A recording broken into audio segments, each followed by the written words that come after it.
자, 수업을 이제 시작을 하겠습니다.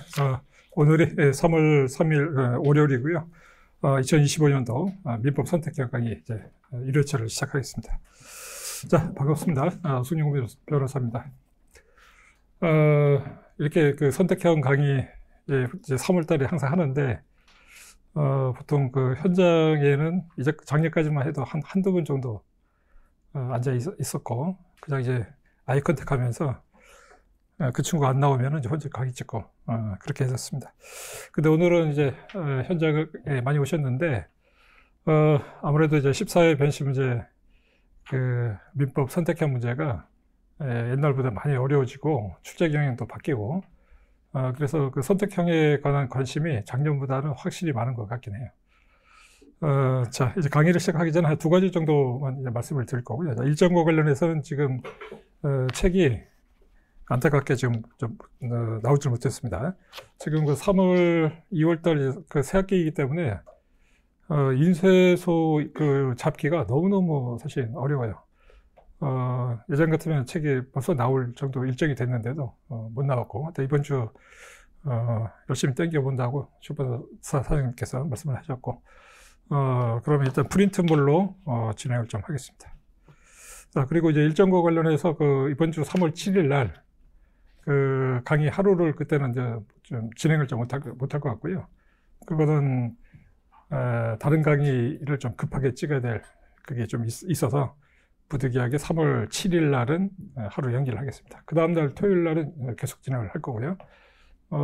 그리고 이제 토요일은 2회 연속으로 좀 잡혀 있습니다. 다른 강의들이 있기 때문에 회차를 이게 양이 좀 많잖아요. 회차를 줄일 수는 없고, 그렇다고 해서 다른 강의가 밀리면 또 안 되고, 그래가지고, 부득이하게 토요일 날 2회차를 좀 하게 돼서, 그것도 좀 양해를 해주시고, 이 두 가지가 일정과 관련해서 제가 말씀을 드린 거고, 자, 이제 선택형이 올해 진짜 많이 문제가 어려워졌습니다. 그리고 양도 되게 많아졌죠. 우리가 지금 1년에 모의고사 3회분하고 변시까지 합치면은, 선택형 문제가 민사법만 하더라도, 50문제가 좀 넘죠. 민소하고 상법 같은 게 교묘하게 섞여가지고, 사실 민소 쪽으로 이제 분류되는 문제들까지 합치면, 1회에 나오는 문제가 총 한 52문항, 53문항 정도가 보통 이제 민사법으로, 그러니까 상법을 제외한, 이렇게 이제 배정이 되고, 근데 이 책은, 지금 그 문항을 쪼개가지고, 일단 기본적으로 OX 형식이잖아요. 그렇게 따지면요, 1년에 나오는 그 문항 수가 1000문항이 넘거든요. 1000문항이 넘고 14년 정도 지났기 때문에 거의 한 14,000, 15,000 정도 문항이 지금 기출문제로 나온 거예요. 그러니까 이제 책이 지금 선택형 책 이 책이 원래 분량으로 따지면 한 40% 정도로 줄인 거거든요. 그래도 상당히 많아졌어요.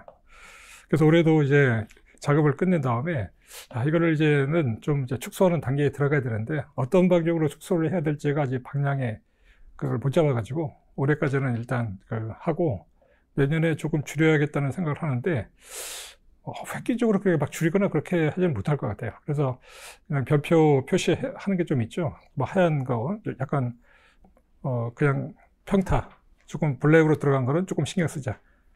그 다음에 표시 안 된 것들 있죠. 단순히 법조문 물어본다든가 너무 좀 그런 것들. 그래서 그런 정도 구분을 좀 해놨는데, 별표가 안 들어가는 게 그렇게 또 많지가 않아요. 그래가지고 크게 도움이 되지는 않을 거라고 생각을 하지만, 그래도, 제가 좀 분량을 줄이려고 노력을 하고 있다는 거고. 자, 그러면 이제 올해 변시 문제를 이제 볼 때, 저도 이제 해설을 하면서 올해처럼 야, 진짜 이렇게 냈다. 계속 중얼거리면서 작업을 한 게 사실은 처음인 것 같아요. 이런 이제까지는 변시는 사례형이든 그렇고 선택형도 그렇고, 그냥 판례를 딱딱 대응시켜가지고 탁탁탁 풀 수 있는 문제가 주로 나왔었고, 그리고 선택형은 한 3년 전만 하더라도 기출에서 계속 반복을 됐고요. 그런데 한 12회, 11회? 그쯤부터 민법 선택형은 약간 이게 좀 벗어난 문제들이 하나씩 보이긴 했어요. 그래서 이 판례를 바로 알았다고 해서 못 풀고 조금 이제 생각을 해봐야겠네. 약간 이런 문제가 좀 나오네라는 느낌은 스스 들었었고, 하지만 그게 어떤 주류적인 형태는 아니었고, 약간 비주류지만은 조금 안 보이던 형태가 나온다. 그리고 모의고사 문제도 한 3년 전부터는 모의고사는 그야말로 반복되던 그 패턴이 굉장히 강하거든요. 근데 모의고사도 새로운 유형의 문제가 너무 많이 노출이 됐고요. 그래서 그 추가된 분량이 한 3, 4년 그 사이에 많이 추가가 됐어요. 그전에는 유사 문제를 해가지고 그냥 거기다 출제 연도만 집어넣으면 작업이 끝났었는데 자꾸 지금 분량이 이제 늘어나는 거야. 그게 한 3, 4년 전부터 이제 감지가 됐거든요. 그런데 올해는 그냥 아예 그냥 뒤집어 버렸죠. 완전히 이제 출제 경향을 바꾸겠다. 이렇게 뒤집어 버렸고, 판례, 여러분들이 최신 판례라는 걸 우리가 열심히 공부하잖아요. 저도 이제 파이널 2에 최근 3개년 그 최신 판례라는 걸 해서 최대한 그냥 컴팩트하게 하려고 우리 작년에 파이널 2에 한 100페이지 정도를 민법하고 민소법 해서 실어놨거든요. 근데 올해는, 그 전체적인 민소하고 민법 문제 중에서 최신 판례라고 하고 들어간 문항이 진짜 몇 개 안 돼요. 그냥 문항수로 따져도 5개도 안 돼. 한 3, 4년 전만 하더라도 최신 판례의 비중이 꽤 높았어요. 그냥 바로 직전에 나온, 그러니까 바로 전에 6월 달까지 선고된 판례들도 아주 빈번하게 나왔거든요. 올해는, 진짜 찾기가 어려워요. 찾기가 어려웠고, 그러니까 2024 붙은 판례가 한 2개인가 3개밖에 없어. 다 그 전 거를 응용해서 내는 식으로. 그러면서, 이제는 문제의 그 유형이 이제 완전히 바뀌었구나라는 생각이 들었고, 이제 생각을 좀 해야 된다.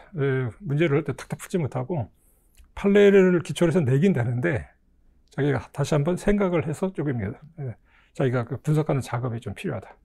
또 하여튼 여러 가지, 그 생각을 이제 많이 하게 됐습니다. 그래서 이제 제가 서문에도 쓴 것처럼, 이제는 그 공부 방법을 좀 이제 바꿔야 될 때가 됐다. 1학년 때부터 이제 민법은 좀 이제 교수님들도 몇 년 사이에 학생들이 일단 판결 요지만 이게 하도 그쪽에 바로 즉흥적으로 나오니까 그쪽만 이제 대응해서 민사를 끝내는 친구들도 있었고 그렇게 또 합격도 곧잘 하고 그랬거든요. 근데 이제 그거는 본인들은 가장 최선의 선택이긴 하죠. 변호사 시험을 합격한다는 측면에서는 가장 가성비가 좋기 때문에 그렇게 선택하는 거를 뭐라고 할 건 아닌데, 막상 이제 변호사가 됐을 때 그 민법을 그런 식으로 공부해가지고 변시가 합격한 친구들이 변호사 업무를 한다는 거는 어떻게 보면 굉장히 끔찍한 일이긴 해요. 그 친구들한테 사건을 맡긴 의뢰인이 불쌍한 거죠. 근데 그거는 이제 교수님들하고나 기존에 이런 사람이 다 공감을 하던 그 문제점이었는데, 이번 어떤 그 교수들이 출제 경향을 좀 바꿔가지고, 학생들의 그 민법에 대한 공부 방법을 조금 바꾸려고 의도를 갖고 좀 낸 것 같다. 뭐 그런 생각을 좀 많이 했습니다. 반면에 민소법은, 과거의 그 패턴하고 크게 달라지지 않았어요. 민소는, 그냥 기출문제 정도 풀었으면 거의 대부분 다 풀었을 문제이고, 잠깐 기판력에서 약간 그 세부적이고 좀 깊게 들어간 그 판례를 좀 쪼가리로 해서 좀 냈다. 그런 것들이 있는데, 그 판례들은 제가 쓴 논점 민사소송법에 다 소개가 되어 있는 판례들이긴 한데, 약간 조금 외곽에 좀 빠져 있는 판례라는 생각이 드는 것들인데, 그게 이제 전면적으로 좀 들어왔다는 그 정도밖에 특징은 없었던 것 같아요. 그래서 민소는 크게 출제기형이 바뀔 것 같지는 않아요. 민소가 실무를 하는데 민법만큼의 비중은 택도 없이 낮고요. 사실은 비교 대상이 아니고 같은 민자 돌림이긴 하지만 민법하고 민사소송법은 아주 많이 차이가 있어요. 그래서 이제 너무 민소법에까지 그렇게 너무 과잉반응을 할 필요는 없을 것 같고, 근데 민법은 조금 고생을 좀 해야겠다. 옛날식으로 해서 암기장이니 뭐니 하고 3개년치, 5개년치만 풀고 들어간다. 이거는 그냥 포기하겠다라는 얘기가 비슷한 얘기가 돼버렸죠.